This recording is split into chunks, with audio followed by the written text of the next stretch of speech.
Mereka bermain bersama di halaman rumah. Bukan begitu tangannya, dari bawah kayak mama tadi. Melihat indahnya lingkungan sekitar rumah mereka. Selesai bermain, Rocky mengajak Koko untuk menonton televisi. Ada acara televisi kesukaan mereka. Tahukah kamu bagaimana cara televisi dapat menyala sehingga mengeluarkan gambar dan suara? Televisi dapat menyala karena adanya energi listrik. Energi listrik merupakan salah satu faktor pendukung penting bagi kehidupan manusia.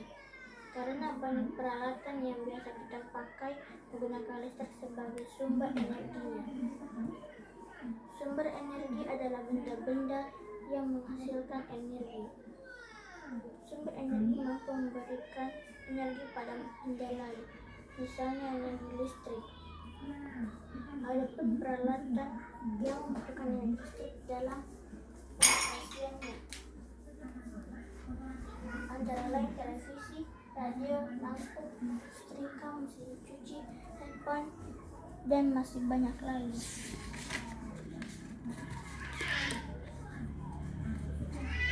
Agar peralatan tersebut dapat digunakan, tentunya diperlukan energi listrik yang sesuai dengan kebutuhan masing-masing peralatan. Mengapa demikian?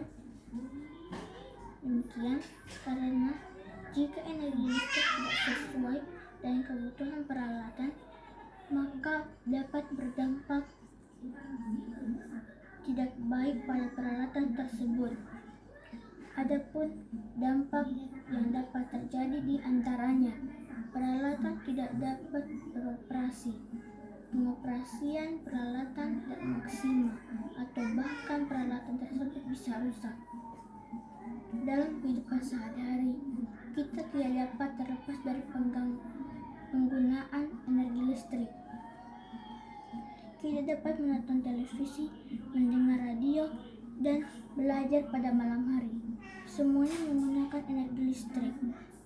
Coba kamu bayangkan jika tidak ada listrik. Lingkungan sekitar akan terlihat gelap dan kehidupan manusia tidak akan berkembang. Di bawahnya lagi, ya itu matahari. Matahari sebagai sumber energi tangan. alternatif. Energi alternatif adalah energi yang digunakan sebagai pengganti jika energi utama tidak ada. Jangan terlalu dekat buku, kepala itu diangkat sedikit. Harus kasih jarak sedikit buku dengan muka. Ya begitu. Energi matahari adalah energi yang berupa panas dan juga cahaya yang dihasilkan oleh matahari. Matahari merupakan sumber energi yang paling besar di bumi. Di Indonesia, energi matahari sangat berlimpah, namun belum dimanfaatkan secara optimal. Energi yang diberikan matahari berupa energi panas dan energi cahaya. Energi matahari dapat diubah menjadi energi listrik baru, kemudian dipakai untuk menjalankan sebagai peralatan sehari-hari. Energi cahaya dari matahari dapat langsung kita nikmati. Bumi menjadi terang benderang sehingga kita tidak perlu menyalakan lampu. Tumbuhan hijau juga dimanfaatkan energi cahaya untuk membuat makanannya. Energi cahaya matahari tidak dapat diubah dulu menjadi energi listrik. Cahaya matahari diubah menjadi energi listrik oleh alat yang disebut sel surya. Sel surya dibuat dari lembaran silikon tipis. Bagian atas lembaran dibuat dari silikon yang sedikit berbeda dengan bagian bawah lembaran. Saat cahaya matahari jatuh mengenainya, terjadi arus listrik yang mengalir lewat kawat yang menghubungkan bagian atas dengan Angkat bagian kepala, bawah. lurus kepala kalau baca buku. Saat ini sel surya Tangan. coba untuk menggerakkan mobil dan pesawat terbang bertenaga matahari.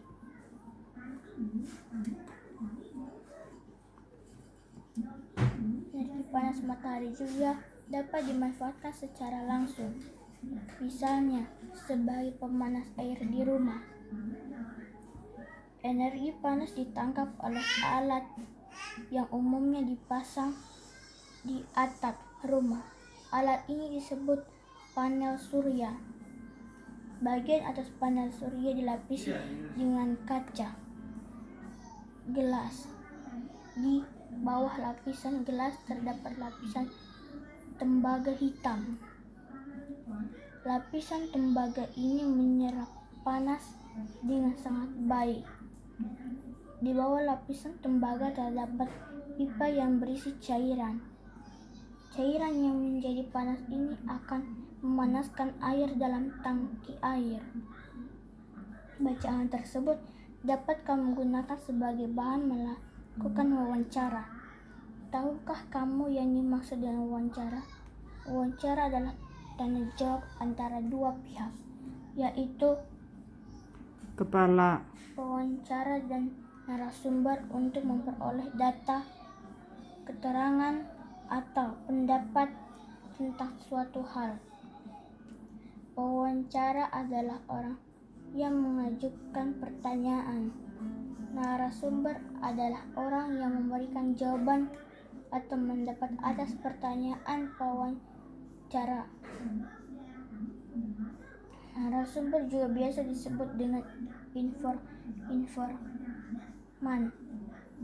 Orang yang bisa dijadikan sebagai narasumber adalah orang yang ahli di bidang yang berkaitan dengan informasi yang kita cari. Sebelum melakukan wawancara, ada hal-hal yang harus diketahui terlebih dahulu, di antaranya sebagai berikut. 1. Menghubungi orang yang diwawancara. tangan, posisi tangan di mana? Ingat Persiapkan itu. daftar pertanyaan yang sesuai dengan pokok-pokok masalah yang akan ditanyakan dalam wawancara. 3. Memberikan kesan yang baik. 4. Memperhatikan cara berpakaian, gaya bicara, dan sikap. Selesai dulu. Jangan terlalu tunduk kalau membaca. Itu orang cepat buta itu. Karena itu membacanya terlalu dekat, mau cium buku. Kalau misalnya kita nggak mengerti apa tulisannya, pasti kita kan bakal lihat agak cara dekat. Itu karena jarang membaca. Kalau kita terus membaca biar jauh bisa dibaca. Makanya kalau baca jangan terlalu sentuh buku, jangan tunduk, jauh-jauh sedikit. Harus tegak kalau duduk. Ya, harus tegak kalau duduk. Kalau kita bungkuk nanti cepat mikir tua itu. Sudah Nina. Sekian dulu, lanjut ke belakangnya lagi.